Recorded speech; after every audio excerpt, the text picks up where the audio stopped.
Hi Paul, what percentage of final income would you aim for pension? What annual income does each 100k in pension yield typically?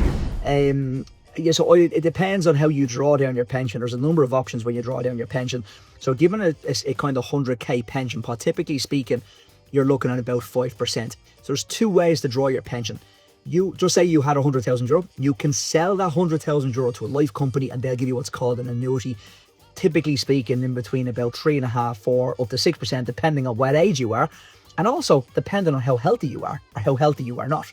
If you have any type of health ailment, the life company thinking you're going to die sooner, so they will actually increase the annuity rate.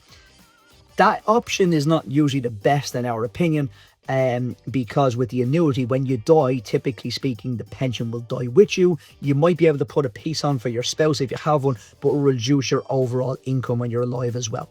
So that's the annuity piece, and typically speaking, we'd use about 5% as a rough talk, I suppose. If you had 100,000 and you place in retirement funds or an approved retirement fund, you draw it down subject to your requirements.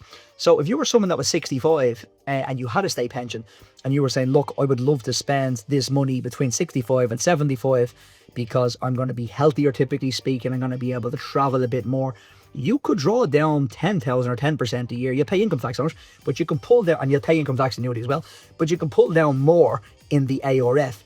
Now, the trade-off here is that the ARF will die when you complete the ARF, where you spend all the money. It could be 72, 73, 75, where obviously the annuity as a smaller note will go for longer.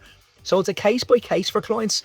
But typically speaking, if we're doing cash flow modeling for our clients, we'd always try and look at a drawdown of about 5%, but you can take way more than that if it's required. But also you will, like I said, you have a factor in the state pension, add the other income you have as well. And there's a load of other options for income sources if you're a property owner as well when you get to retirement age. But to answer the direct question, roughly around 5% is what we would forecast for our clients.